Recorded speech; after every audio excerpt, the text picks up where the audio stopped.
Hello everyone, this is Aditya sir. Welcome to जिज्ञासा classes. इस video में हम लोग समझेंगे क्लास 9 का चैप्टर वर्क एंड एनर्जी। ये आपका चैप्टर नंबर 11 है क्लास 9 के बच्चों का साइंस सब्जेक्ट का। सबसे पहले बात करते हैं कि इस चैप्टर में हमें कौन कौन से टॉपिक्स पढ़ने हैं। इस चैप्टर में जो हमें टॉपिक्स पढ़ने हैं वो है आपके work done by a force, energy, power, kinetic and potential energy, law of conservation of energy, excluding commercial unit of energy. यानी आपको कमर्शियल यूनिट ऑफ एनर्जी नहीं पढ़नी है, राइट। ये आपका सिलेबस है बच्चों क्लास 9 के बच्चों के लिए, वर्क एंड एनर्जी चैप्टर से, राइट। आपको सिर्फ ये टॉपिक्स अपने सिलेबस में कवर करने हैं, राइट। सबसे पहला टॉपिक आपका आता है, आपसे पूछा जाता है व्हाट इज फोर्स, ठीक है, कि फोर्स क्या है। सपोज कीजिए आपको पता है, आपने चैप्टर नंबर 2 में पढ़ा है कि फोर्स क्या होती है, जो बॉडी को पुश और पुल करने में मदद करती है। यानी जब एक बॉडी पे पुश या पुल किया जाता है तो उसे फोर्स बोलते हैं।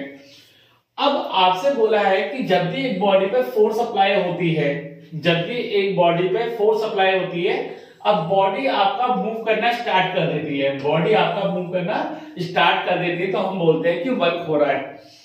वर्क का क्या मतलब है कि जब भी एक बॉडी पे फोर्स लगाई जाएगी और बॉडी आपकी मूव करना स्टार्ट कर देगी तो हम बोलेंगे उस पे क्या हो रहा है बच्चों, वर्क हो रहा है। क्या हो रहा है, उस पे वर्क हो रहा है, ठीक है। उस वर्क को करने के लिए एक equal amount of energy utilise होती है।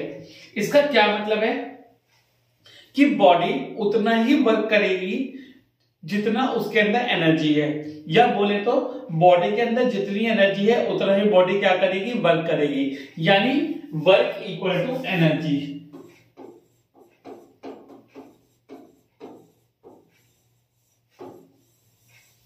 बच्चों आप इस बात को क्लास 10 तक, क्लास 11 तक, क्लास 12 तक याद रखेंगे। अगर आप पीसीएम या पीसीबी लेते हैं तो आप इस बात को 12 तक याद रखेंगे कि वर्क किसके बराबर होती है, वर्क आपके एनर्जी के बराबर होती है। वर्क आपकी किसके इक्वल होती है, एनर्जी के इक्वल होती है। Work is done when force produce motion. Work आपका कब होगा, जब फोर्स अप्लाई होने के बाद बॉडी के अंदर क्या होगा बच्चों, मोशन होगा, तो हम बोलेंगे कि बॉडी के अंदर वर्क हो रहा है। यानी बिना मोशन के आपका वर्क नहीं होगा। जैसे एक हॉर्स कार्ट को पुल करता है, एक मैन स्टेयर पे ऊपर की तरफ चढ़ता है उस पर, तो यानी मोशन भी हो रहा है, अब बॉडी के ऊपर फोर्स भी लग रही है, राइट। तो यानी उसके अंदर वर्क हो रहा है। आगे बढ़ते हैं। नाउ वर्क को निकालने का फॉर्मूला क्या दिखाई दे रहा है आपको स्क्रीन पे। वर्क को निकालने का formula work is equal to force into displacement. Work is equal to force into displacement. बच्चों फॉर्मूला याद रखेंगे, न्यूमेरिकल करने के काम में लाया जाएगा। क्या फॉर्मूला होगा, W is equal to F into S. यानी work is equal to force into displacement, या डिस्टेंस भी आप बोल सकते हैं, ठीक है। वर्क की ऐसा यूनिट क्या होती है, जूल, क्योंकि वर्क और एनर्जी आपस में इक्वल होते हैं, तो वर्क की ऐसा यूनिट क्या होती है आपकी, जूल, ठीक है।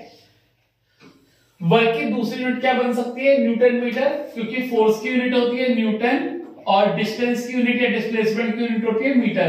तो वर्क की दूसरी यूनिट क्या बन सकती है, न्यूटन मीटर, ठीक है। वर्क की ऐसा यूनिट होती है जूल, अब वर्क की दूसरी यूनिट क्या बन सकती है, न्यूटन मीटर। आप लोग याद रखिएगा। वर्क एक कैसी क्वांटिटी है, स्केलर क्वांटिटी है। वर्क को किसी भी डायरेक्शन में करा जा सकता है, वर्क में कोई भी डायरेक्शन नहीं होती है, ठीक है। क्योंकि वर्क में कोई भी डायरेक्शन नहीं होती है, इसलिए वर्क एक ऐसे आपकी स्केलर क्वांटिटी होती है। Define 1 joule.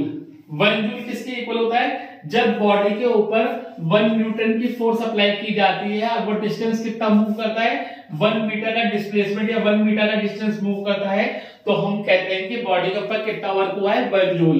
तो यानी 1 जूल किसके इक्वल होगा, 1 न्यूटन इंटू 1 मीटर के। 1 जूल किसके इक्वल होगा, 1 न्यूटन इंटू 1 मीटर के, ठीक है। तो फॉर्मूला लगाएंगे W is equal to F into S, तो 1 joule is equal to 1 newton into 1 metre. आप लोग याद रखेंगे, पेपर में 1 नंबर के लिए आ सकता है। Now next important condition. बच्चों इंपॉर्टेंट कंडीशन है, क्या इंपॉर्टेंट कंडीशन है कि वर्क करने के लिए बॉडी के अंदर मोशन होना जरूरी है, फोर्स अप्लाई होनी जरूरी है। तो यहां से हमें क्या बात पता चल गई कि अगर एक बॉडी के ऊपर फोर्स अप्लाई करी जाती है, अगर बॉडी मूव हो रही है तो वर्क होगा, अगर बॉडी मूव नहीं हो रही है तो वर्क नहीं होगा। ये बात आप याद रखेंगे, ठीक है। जैसे सपोज कीजिए एक मैन है, वो कंप्लीटली एग्जॉस्ट हो जाता है, यानी कि थक जाता है एक स्टेशनरी वॉल को पुल करने में, बट उसके अंदर कोई भी डिस्प्लेसमेंट नहीं होता क्योंकि वॉल तो कभी मूव करेगी नहीं, है ना। तो वर्क उस कंडीशन में 0 होगा।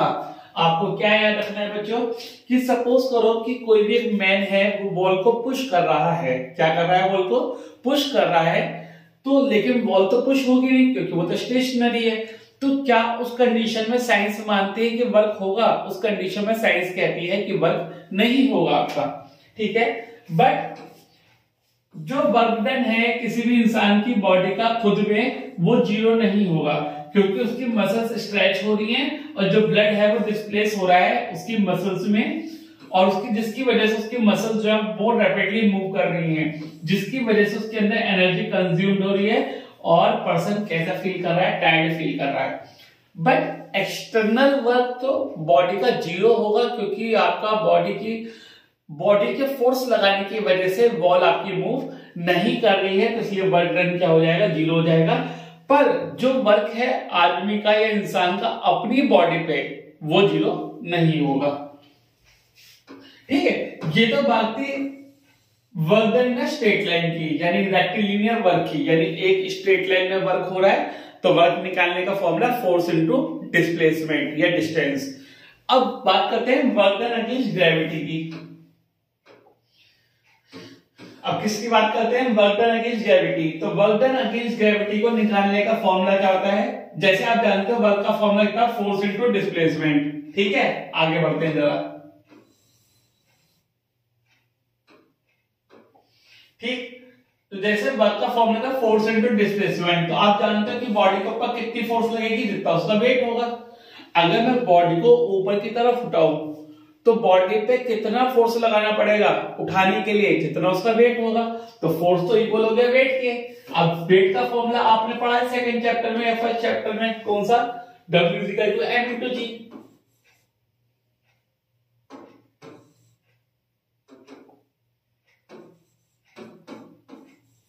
W = m × g, right. तो फोर्स की जगह तो रखिए m × g। अब डिस्प्लेसमेंट यानी डिस्टेंस की जगह क्या रखेंगे? हाइट। तो वर्क का फॉर्मूला क्या बन गया? W = m × g × h। तो यानी वर्क डन अगेंस्ट ग्रेविटी अगर आपको निकालनी है तो उसका फॉर्मूला क्या होता है बच्चों? m × g × h।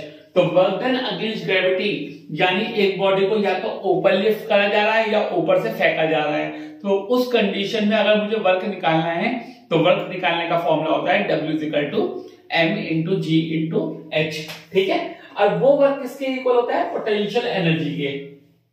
अब देखिए, अगर आपको क्वेश्चन में पोटेंशियल एनर्जी निकालनी है तो आप वर्क निकाल लीजिए m × g × h से और उसे पोटेंशियल एनर्जी के इक्वल रख दीजिए। या पोटेंशियल एनर्जी दे रखी है, वर्क निकालना है तो पोटेंशियल एनर्जी को वर्क के बराबर रख दो m × g × h के, ठीक है। कर पाएंगे आप? जहां पे m क्या होता है? मास, g क्या होता है? एक्सीलरेशन ड्यू टू ग्रेविटी, सबको पता है इसकी वैल्यू कितनी होती है? 9.8 मीटर/सेकंड², सबको पता है। और h क्या होता है? हाइट इन मीटर, ठीक है। तो अभी तक आप लोगों ने क्या सीखा? अभी तक आप लोगों ने सीखा कि वर्क को स्ट्रेट लाइन में कैसे निकालते हैं? F × s से। वर्क को ग्रेविटी में कैसे निकालते हैं? m × g × s से। Now the third topic is work done by a force acting obliquely। obliquely का मतलब क्या होता है? एक सर्टेन एंगल पे। यानी बेटा अब वर्क कैसे करा जा रहा है? अब वर्क करा जा रहा है एक सर्टेन एंगल पे। जैसे आपने देखा है कि पहाड़ों पे गाड़ी चल रही है आपकी, ठीक है, ठीक है। तो पहाड़ों पे जो गाड़ी आपकी चलेगी वो एक सर्टेन एंगल पे चलेगी। या आपने छोटे बच्चों को देखा होगा कि वो खिलौने वाली गाड़ी लेके चलते हैं इस तरीके से, राइट। तो वो एक एंगल पे वर्क होता है। सपोज वो एंगल इस डायरेक्शन में हो रहा है, वो फोर्स लग रही है आपकी F, ठीक है, तो वो वर्क निकालने का फॉर्मूला क्या होता है बच्चों, W is equal to F S cos theta, W is equal to F S cos theta. ठीक है, ये आपका वर्क निकालने का फॉर्मूला होता है W is equal to F S cos theta, जहां पे W होता है आपका वर्क, F होता है आपका फोर्स, S होता है आपका डिस्टेंस या डिस्प्लेसमेंट, और कॉस थीटा। कॉस थीटा बच्चों वो एंगल होता है जिसपे बॉडी क्या कर रही है, आपकी इंक्लाइंड कर रही है, या वो एंगल है जो हॉरिजॉन्टल से बॉडी बना रही है। ठीक है, यहां से जो हॉरिजॉन्टल से बॉडी एंगल बना रही है उस एंगल को बोलते हैं थीटा। तो वो कॉस में रिप्रेजेंट करा जाता है, यानी कॉस एक ट्रिग्नोमेट्रिक टर्म है जिसपे वो एंगल रिप्रेजेंट किया जाता है। ठीक है, तो फॉर्मूला क्या हो जाएगा ऑब्लिक्यूली वाले का, W is equal to F S cos theta. ठीक, अब बच्चों इस कॉस थीटा की कुछ वैल्यूज होती हैं। ठीक है, इस कॉस थीटा की वैल्यूज होती है कुछ, जो मेरी वीडियो को पूरा देख रहा है वो कमेंट जरूर करें कि कॉस थीटा की वैल्यू मैंने क्या क्या लिखी है। बच्चों कॉस 0 की वैल्यू होती है आपकी 1, कॉस 30 की वैल्यू होती है आपकी √3/2, cos 45 डिग्री की वैल्यू होती है आपकी 1/2, cos 60 की वैल्यू होती है आपकी 1/2, और cos 90 की वैल्यू होती है आपकी 0। ठीक है, जो इस वीडियो को देख रहा है कमेंट जरूर करें कि मैंने किसकी वैल्यू लिख के बताई थी। ठीक है, तो cos 0 की वैल्यू 1 होती है, cos 30 की वैल्यू √3/2, cos 45 की वैल्यू 1/2, cos 60 की वैल्यू 1/2, और cos 90 की वैल्यू 0। अच्छा, पेपर में अब आपको जो भी एंगल दे रखा होगा उस हिसाब से आप इस cos थीटा की वैल्यू अपने फॉर्मूले में पुट कर सकते हैं। ठीक है, सपोज आपको एंगल 30 डिग्री दे रखा है तो cos 30 की जगह क्या पुट कर दोगे, √3/2, cos 45 दे रखा है इसकी जगह क्या पुट कर दोगे, 1/2, एंड सो ऑन। ठीक है, इस तरीके से आप पुट कर सकते हैं। नाउ सपोज करिए अगर एंगल आपका 90 डिग्री है, एंगल 90 डिग्री का मतलब cos 90 की वैल्यू क्या प्लेस होगी, 0। अब cos 90 की वैल्यू 0 प्लेस होगी तो पूरा का पूरा क्या हो जाएगा, 0। तो यानी वर्क डन क्या हो जाएगा आपका, 0। क्या समझ में आया आपको कि अगर एक बॉडी के ऊपर 90 डिग्री पे यानी कि राइट एंगल पे अगर वर्क हो रहा है तो वर्क डन कितना होगा बताइए, 0। तो अगर एक बॉडी के ऊपर राइट एंगल पे वर्क हो रहा है यानी फोर्स और मोशन में अगर 90 डिग्री का एंगल बन रहा है तो वर्क डन क्या हो जाएगा मेरा, 0। ठीक है, तो 90 डिग्री पे वर्क हमारा 0 होता है। ठीक, नाउ अगर एक बॉडी सर्कुलर पाथ पे मूव कर रही है तो भी वर्क 0 होगा। क्यों? क्योंकि वर्क डन जो होता है अर्थ का जो सन के अराउंड मूव करता है तो वो भी 0 हो जाएगा। इसका मतलब क्या है कि अगर एक बॉडी सर्कुलर पाथ पे मूव कर रही है तो जो टेंजेंशियल एंगल होता है हर पॉइंट पे, जो टेंजेंशियल एंगल होता है बॉडी का वो कितना होता है, 90 डिग्री होता है। तो 90 का मतलब cos 90 आपका 0 हो जाएगा। तो आपको यहां से समझ में आ गया बच्चों कि जो बॉडी सर्कुलर पाथ में मूव करती है उसका वर्क हमेशा 0 होता है अकॉर्डिंग टू साइंस। ठीक है, याद रखिएगा। Now the next topic is work done is positive, negative and 0।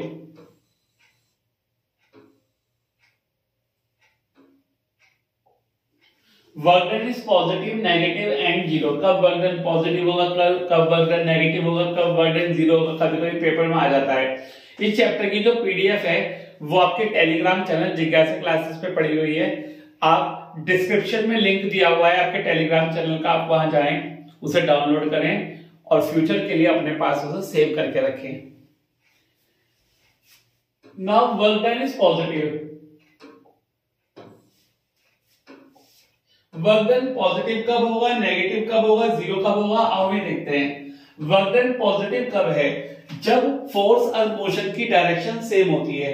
जब फोर्स और मोशन की डायरेक्शन सेम है यानी कि मोशन उसी डायरेक्शन में हो रहा है जिस डायरेक्शन में फोर्स लग रही है, तो वर्क डन हमारा पॉजिटिव होगा। वर्क डन नेगेटिव कब होता है, जब हमारी बॉडी का मोशन अपोजिट डायरेक्शन में हो रहा है जिस डायरेक्शन में फोर्स लग रही है। अगर हमारी बॉडी में जो मोशन हो रहा है वो opposite to the direction of force हो रहा है तो वर्क डन नेगेटिव होगा। वर्क डन 0 कब होता है, वर्क डन 0 कब होगा जब फोर्स आपकी बॉडी पे राइट एंगल पे लग रही है, यानी फोर्स और मोशन में कितने डिग्री का एंगल होगा, फोर्स और मोशन में 90 डिग्री का एंगल होगा, तो आपका वर्क डन क्या हो जाएगा, 0। अच्छा, वर्क डन पॉजिटिव होने का मतलब क्या है कि एंगल कितना डिग्री होगा, 0 डिग्री। फोर्स और मोशन में कितने डिग्री का एंगल होगा, 0 डिग्री का। वर्क डन नेगेटिव में फोर्स और मोशन में कितने डिग्री का एंगल होगा, 180 डिग्री का। ठीक है, आप लोग ये बात याद रखेंगे, पेपर में कभी कभी पूछ ली जाती है कि अगर एक बॉडी के अंदर पॉजिटिव वर्क है तो कितना एंगल होगा, 0 डिग्री, नेगेटिव वर्क है तो 180 डिग्री, यानी कि बॉडी इधर जा रही है और फोर्स इस डायरेक्शन में लग रही है, तो फोर्स और मोशन में कितना डायरेक्शन हो गया, नेगेटिव में 180। ठीक है, 90 डिग्री कब होगा एंगल, जब आपका 90 डिग्री एंगल होगा फोर्स और मोशन के बीच में, तो आपका वर्क डन कितना हो जाएगा, 0, क्योंकि cos 90 की वैल्यू क्या होती है, 0। ठीक है, कर पाएंगे आप? तो आपको वर्क का टॉपिक समझ में आ गया, very good.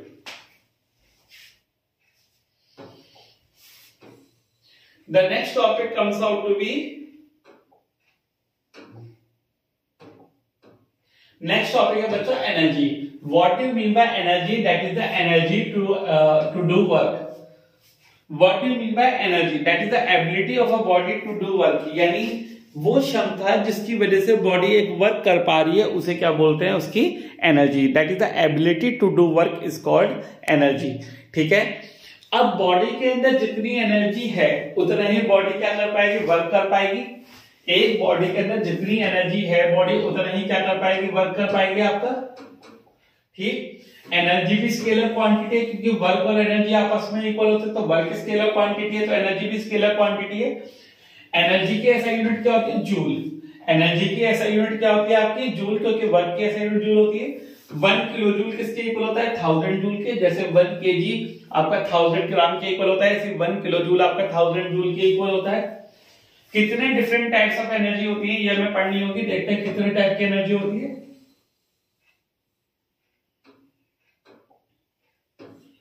Different forms of energy, number 1 जैसे काइनेटिक है, पोटेंशियल है, केमिकल है, हीट है, लाइट है, साउंड है, इलेक्ट्रिकल है, न्यूक्लियर है। इतने फॉर्म्स ऑफ एनर्जी बच्चों आपकी होती हैं। कौन कौन सी हैं, kinetic energy, potential energy, chemical energy, heat energy, light energy, sound energy, electrical energy, nuclear energy. ये आपकी डिफरेंट फॉर्म्स ऑफ एनर्जी बच्चों होती हैं। ठीक है, इसमें जो मेन 2 मेजर टाइप की हमें पढ़नी है। अच्छा, पहले क्वेश्चन क्या आता है, पहले क्वेश्चन आता है right the different forms of energy, तो आप सबके नाम लिख के छोड़ दोगे। ठीक है, अगर 1 नंबर में आता है। अब इसके ऊपर मेजर क्वेश्चन क्या बनता है, मेजर क्वेश्चन बनता है इसके ऊपर difference between kinetic energy and potential energy, वो मैं आपको पढ़ा रहा हूं।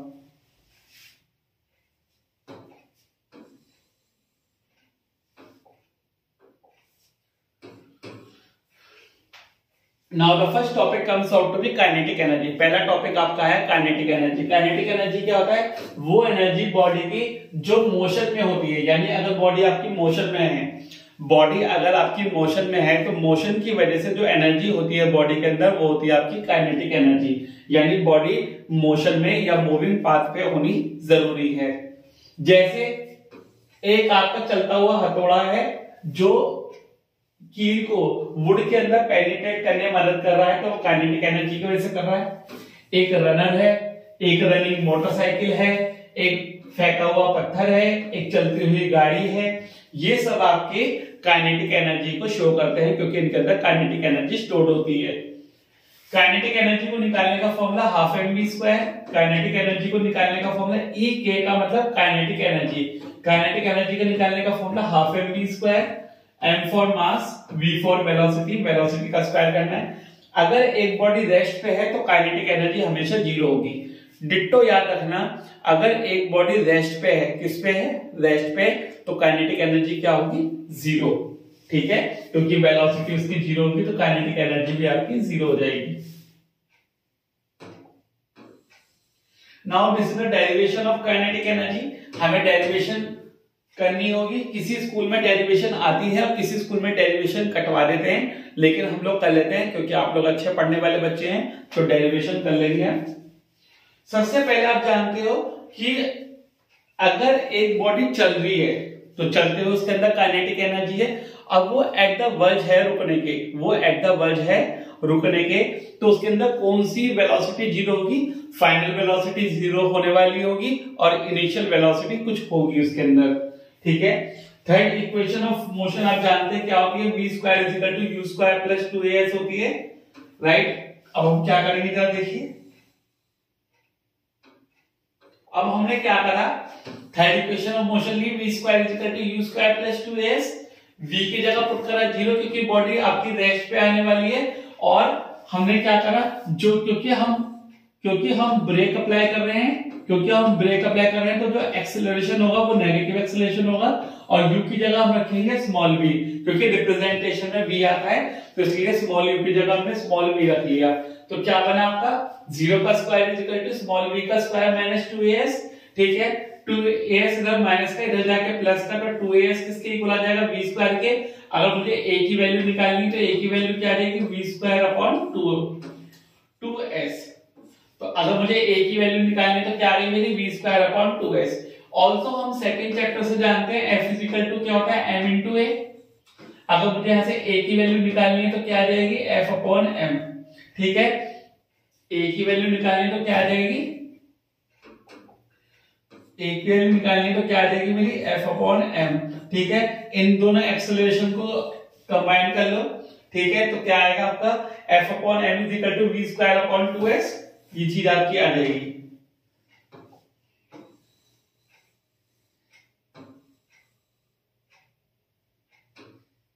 ठीक है, ये चीज आपकी आ जाएगी f upon m is equal to v square upon 2s।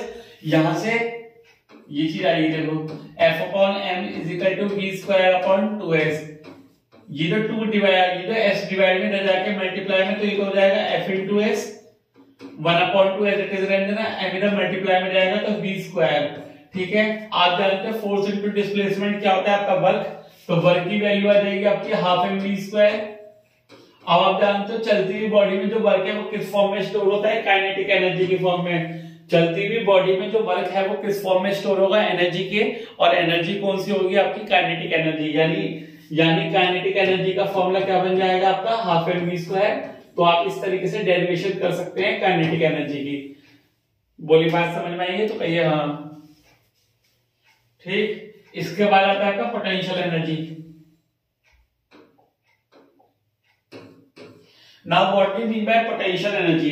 Potential energy का मतलब क्या होता है? पोटेंशियल एनर्जी का मतलब होता है कि अगर एक बॉडी रेस्ट में है, या दूसरे शब्दों में समझो, अगर एक बॉडी की पोजीशन चेंज हो रही है या उसकी कॉन्फ़िगरेशन चेंज हो रही है, अगर एक बॉडी की पोजीशन चेंज हो रही है या उसकी कॉन्फ़िगरेशन चेंज हो रही है, साइज चेंज हो रहा है, तो यानी उसके अंदर कौन सी है? उसके अंदर पोटेंशियल एनर्जी है।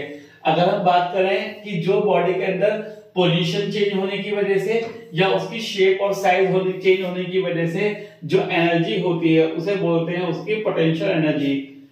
एनर्जी जो होती है बॉडी के अंदर, जो उसकी पोजीशन चेंज होने की वजह से होती है ग्राउंड के अंदर, उसे बोलते हैं ग्रेविटेशनल पोटेंशियल एनर्जी। एक बॉडी के अंदर जो एनर्जी है जो उसकी पोजीशन चेंज होने की वजह से होती है उसे बोलते हैं ग्रेविटेशनल पोटेंशियल एनर्जी। क्या बोलते हैं बच्चों?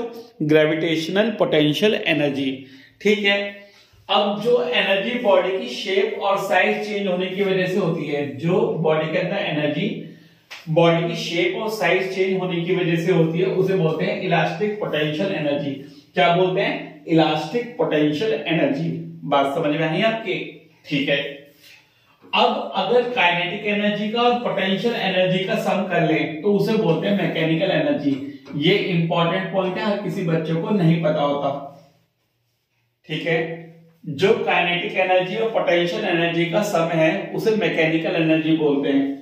ठीक है, तो यानी मैकेनिकल एनर्जी किसके इक्वल होती है? Kinetic energy plus potential energy के। ठीक है, ये बात हर किसी बच्चे को नहीं पता होती कि kinetic energy plus potential energy का सम मैकेनिकल एनर्जी के इक्वल होता है। जैसे मैकेनिकल एनर्जी किस किस के अंदर होती है? एक फ्लाइंग बर्ड के अंदर, एक फ्लाइंग एरोप्लेन के अंदर, एक मैन जो हिल चढ़ रहा है ऊपर, तो उस कंडीशन में उसके अंदर ना काइनेटिक होती ना पोटेंशियल होती है, उसके अंदर कौन सी एनर्जी होती है? मैकेनिकल एनर्जी होती है। पोटेंशियल एनर्जी को निकालने का फॉर्मूला हम पहले भी पढ़ चुके हैं, m इंटू जी इंटू एच, है ना। पोटेंशियल एनर्जी निकालने का फॉर्मूला हम पहले भी पढ़ चुके हैं, m इंटू जी इंटू एच, जहां पे m होता है मास और h होता है हाइट इन मीटर, ठीक है। और g की वैल्यू सबको याद ही होती है, कितनी होती है g की वैल्यू 9.8 मीटर पर सेकेंड स्क्वायर, ये वैल्यू सबको याद होती है, ठीक है। Now the next topic comes out to be power. Next topic क्या है बच्चों आपका power. What do you mean by power? Power is defined as the rate of doing work. What do you mean by power? Power is defined as the rate of doing work. यानी एक body पे कितना work किया जा रहा है किसी time में, तो उसे बोलते हैं पावर। पावर निकालने का formula work done upon time taken. Power निकालने का formula P is equal to W upon T या फिर E अपॉन T, ठीक है।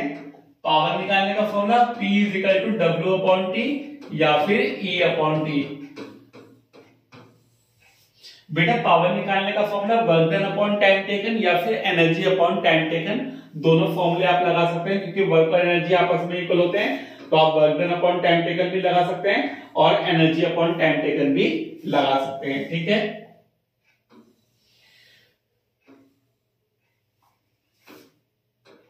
अब पावर एक कैसी क्वांटिटी है, पावर एक स्केलर क्वांटिटी है, कैसे पता, क्योंकि आपको पता है वर्क एक स्केलर क्वांटिटी है, तो पावर भी आपकी कैसी क्वांटिटी होगी, स्केलर क्वांटिटी होगी।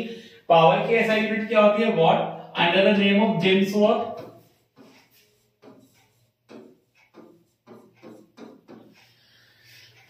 पावर की ऐसा यूनिट क्या होती है, वॉट। किसके नाम पे पड़ी है वॉट, जेम्स वॉट के नाम पे। जेम्स वॉट एक साइंटिस्ट है जिन्होंने पावर का आविष्कार किया, पावर की डिस्कवरी करी, पावर की खोज करी, तो यानी जिन्होंने पावर की टर्म्स दी, तो इसलिए इसकी ऐसा यूनिट क्या पड़ गई, वॉट।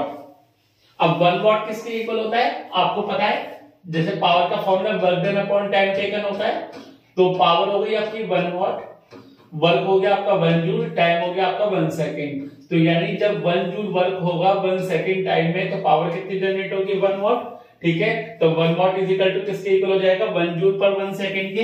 ये आपका एमसीक्यू का क्वेश्चन है, आप लोग याद कर लीजिएगा कि 1 वॉट किसके इक्वल होता है, 1 जूल पर 1 सेकेंड के। 1 किलोवाट किसके इक्वल होता है, 10 की पावर 3 वॉट। 10 की पावर 3 वॉट का मतलब क्या होता है, 1 किलोवाट किसके इक्वल होगा, 1000 वॉट के। 10 की पावर 3 का मतलब 3 जीरो आएंगी। 1 मेगावाट किसके इक्वल होता है, 10 की पावर 6 वॉट के, यानी कि 1 के आगे 6 जीरो आएंगी। और 1 हॉर्स पावर किसके इक्वल होता है, 746 वॉट के। 1 हॉर्स पावर किसके इक्वल होता है, 746 वॉट के। 1 हॉर्स पावर किसके इक्वल होता है, 746 वॉट के। ये आप लोग याद कर लेंगे सभी लोग। इसके बाद नेक्स्ट टॉपिक आता है बच्चों, transformation of energy.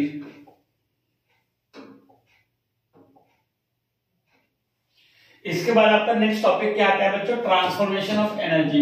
Important topic है, सभी बच्चे पढ़ लें ध्यान से। ट्रांसफॉर्मेशन ऑफ एनर्जी का मतलब क्या होता है, the transformation of one form of energy to another form. यानी जब एनर्जी है वो एक फॉर्म से दूसरे फॉर्म में ट्रांसफर होती रहती है, तो उसे बोलते हैं transformation of energy. The change of one form of energy into another form is known as transformation of energy. जब एनर्जी आपकी एक फॉर्म से दूसरे फॉर्म में ट्रांसफर होती रहेगी, चेंज होती रहेगी, तो उसे बोलते हैं ट्रांसफॉर्मेशन ऑफ एनर्जी। जैसे एक बॉडी को रिलीज किया जाएगा कुछ हाइट से, तो जब उसके पास वो बॉडी थी तो उसके अंदर पोटेंशियल एनर्जी थी, जब उसे छोड़ दी तो बॉडी मोशन में आ गई, काइनेटिक एनर्जी, फिर जाके ग्राउंड पे लगी, फिर पोटेंशियल एनर्जी, यानी एनर्जी ऐसी एक फॉर्म से दूसरे फॉर्म में चेंज होती रहती है, राइट। ये आप पढ़ लेंगे। कुछ और एग्जांपल के साथ पढ़ते हैं। जैसे इलेक्ट्रिक मोटर की अगर बात करें, तो इलेक्ट्रिक मोटर में electric energy convert into mechanical energy. Electric iron की बात करें तो electric energy convert into heat energy. Electric bulb की बात करें तो electric energy convert into heat energy, then convert into light energy. अगर रेडियो की बात करें तो electric energy convert into sound energy. Steam engine कौन से होते हैं, जो कोयले से चलते हैं, तो यानी heat energy convert into mechanical energy. अच्छा, यहाँ पे लिखा है मैकेनिकल एनर्जी। अब मैकेनिकल एनर्जी का मतलब क्या है कि पहले वो जब रेस्ट पे होगा तो उसके अंदर पोटेंशियल एनर्जी होगी, और जब इंजन घूमना स्टार्ट होगा तो काइनेटिक एनर्जी। नाउ सेल और battery, then chemical energy convert into electrical energy. यानी सेल और बैटरी क्या होती है, जिससे घर में इलेक्ट्रिसिटी आती है, तो उसके अंदर केमिकल होता है, that is called chemical energy. फिर उससे इलेक्ट्रिसिटी प्रोड्यूस होती है, that is called electrical energy. Next one is gas stove. Gas stove का मतलब उसके अंदर भी आपका क्या होता है, आपका फ्यूल होता है, chemical energy convert into heat energy. Solar cell है आपकी, जो आपकी क्या प्रोड्यूस करती है, लाइट एनर्जी से आपकी बिजली प्रोड्यूस करती है, electrical energy. Hydro electric power plant, यानी जहां पे बिजली बनाई जाती है पानी से, ठीक है। तो पहले मशीन आपकी किस पे थी, रेस्ट पे, दैट इज पोटेंशियल एनर्जी। फिर मशीन चलनी स्टार्ट हुई, दैट इज काइनेटिक एनर्जी। फिर उससे बिजली बनी, that is called electric energy. तो potential energy converted into kinetic energy and kinetic energy converted into electrical energy.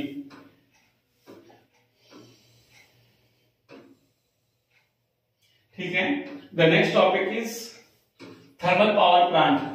अगर हम थर्मल पावर प्लांट की बात करें तो केमिकल एनर्जी कन्वर्ट होगी आपकी हीट एनर्जी में, और हीट एनर्जी कन्वर्ट होगी आपकी काइनेटिक एनर्जी में, काइनेटिक एनर्जी कन्वर्ट होगी आपकी इलेक्ट्रिक एनर्जी में। इसका क्या मतलब है कि थर्मल पावर प्लांट का मतलब है जहां पे कोयले से बिजली बनाई जाती है, फ्यूल से बिजली बनाई जाती है।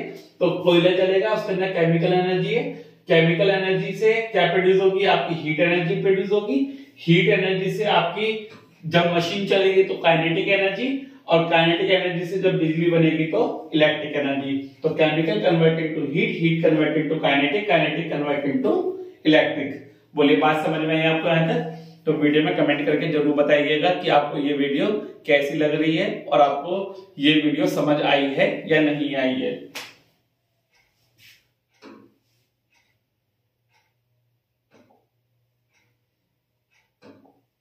The next topic is law of conservation of energy. अगला टॉपिक है आपका law of conservation of energy. This is the last topic of the chapter, law of conservation of energy. ये लॉ क्या कहता है आपका, ये लॉ आपका कहता है the energy, the total energy of the body will be constant. यानी जो बॉडी की टोटल एनर्जी होती है वो हमेशा कांस्टेंट रहती है। एक फॉर्म से दूसरे फॉर्म में चेंज तो हो जाती है, पर वो क्या रहती है बच्चों, कांस्टेंट रहती है। It will be fix. But energy can neither be created nor be destroyed. ना तो एनर्जी को क्रिएट करा जाता है, ना एनर्जी को डिस्ट्रॉय करा जाता है। बस एनर्जी आपकी कन्वर्ट होती रहती है, एक फॉर्म से दूसरे फॉर्म में चेंज होती रहती है। बट जो टोटल एनर्जी है सिस्टम की या बॉडी की, वो हमेशा कांस्टेंट रहती है। ठीक है, बहुत इंपॉर्टेंट है, पेपर में आता ही आता है ये law of conservation of energy. ठीक है, तो जो हमारा एग्जांपल है law of conservation of energy का, वो किस में पढ़ते हैं हम लोग, सिंपल पेंडुलम में। किस में पढ़ते हैं बच्चों, सिंपल पेंडुलम में। आपके घर में घड़ी होगी जिसके अंदर पेंडुलम होता है, ऐसे घूमता रहता है, तो वो होता है आपका सिंपल पेंडुलम। ठीक है, सबसे पहले हम क्या काम करेंगे, सबसे पहले हम एक बॉब लेंगे। What is Bob, that is called लट्टू। एक लट्टू लेंगे, बॉब लेंगे, जिसे हम हैंग कर देंगे फिक्स सपोर्ट से, रिजिड सपोर्ट से हम उसे क्या कर देंगे, हैंग कर देंगे। एक थ्रेड से उसे बांधेंगे नीचे, ठीक है, ए पोजीशन पे उसे थ्रेड से बांधेंगे, उसे ऐसे लटका देंगे। ठीक, हम क्या करेंगे, इस बॉब को सी पोजीशन पे लेके जाएंगे और इसे यहाँ पे रख के छोड़ेंगे। जब मैं इसे बॉब को बीच में से यहाँ पे खींच के लाया, ठीक है, तो जब ये एक्सट्रीम लेफ्ट पोजीशन पे था, उस टाइम पे इसके अंदर कौन सी एनर्जी थी, सिर्फ पोटेंशियल एनर्जी, क्योंकि बॉडी मेरी रेस्ट पे थी। मैंने इसे छोड़ा तो पोटेंशियल एनर्जी डिक्रीज हो रही है, काइनेटिक एनर्जी बढ़ रही है। यानी अगर मैं सी और ए पॉइंट के बीच की बात करूं तो इसके अंदर दोनों एनर्जी हैं, पोटेंशियल प्लस काइनेटिक। ठीक है, फिर जब मैं इसके सेंटर पे ले आया तो सेंटर में टोटली मोशन है, तो काइनेटिक एनर्जी होगी सिर्फ। फिर से ये एक्सट्रीम राइट की तरफ जा रहा है तो उसके अंदर काइनेटिक कम होती चली जाएगी, पोटेंशियल बढ़ती चली जाएगी। यानी फिर से काइनेटिक प्लस पोटेंशियल हो जाएगा, और एक्सट्रीम राइट पे जाने के बाद फिर से क्या होगा, फिर से इसके अंदर पोटेंशियल एनर्जी हो जाएगी। तो potential energy, kinetic energy, potential energy, इसका मतलब क्या है कि जो एनर्जी है वो एक फॉर्म से दूसरी फॉर्म में क्या होती जा रही है, कन्वर्ट होती जा रही है, और फाइनल में पहुंच के फिर से पोटेंशियल एनर्जी में ही कन्वर्ट हो जाएगी। यानी energy can be convert from one form to another form. ठीक है, but the total energy will be always constant. ठीक है बच्चों, ये आप अपने नोट्स में से पढ़ना एक बार कि पहले बॉब एक रैश पे था, उसके बाद वो कहां गया, पोजीशन बी पे गया, हमने उसे रिलीज किया। उसके बाद क्या हुआ कि जो पोटेंशियल एनर्जी थी वो डिक्रीज कर गई, काइनेटिक एनर्जी आपकी बढ़ गई, सेंटर पे सिर्फ काइनेटिक एनर्जी होगी। ठीक है, उसके बाद आपने देखा कि जब वो एक्सट्रीम राइट पे जा रहा है तो काइनेटिक एनर्जी डिक्रीज कर गई, काइनेटिक एनर्जी और पोटेंशियल एनर्जी आपकी बढ़ रही है। ठीक, सी पॉइंट बस के अंदर सिर्फ पोटेंशियल एनर्जी होगी।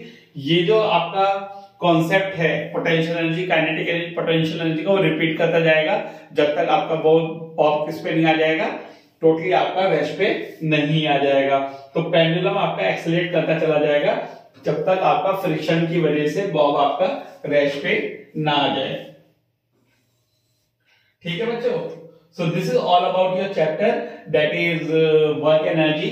आई होप सभी बच्चों को बहुत अच्छे से समझ में आया होगा, राइट? आप लोग ऐसी वाली हैप्पी स्माइल देंगे इस चैप्टर में जैसे मैंने आपको दिखा रखी है। आप जिज्ञासा क्लासेस के ऑनलाइन YouTube चैनल पे आप लोग हमें ज्वाइन कर सकते हैं। जिज्ञासा क्लासेस ऑफलाइन सेंटर मेरठ में क्लास 3rd टू क्लास 12 के लिए सभी सब्जेक्ट अवेलेबल है हमारे पास। आप लोग जिज्ञासा की ऑनलाइन क्लासेस भी ज्वाइन कर सकते हैं। मैथ्स और साइंस 9th और 10th के लिए आप लोग कांटेक्ट कर सकते हैं सागर बंसल सर को और वारिस सर को आपके दिए गए नंबर पे जो आपके स्क्रीन पे दिखाया जा रहा है। सो गुड लक स्टूडेंट्स, मिलेंगे आपसे नेक्स्ट वीडियो में नेक्स्ट चैप्टर के साथ।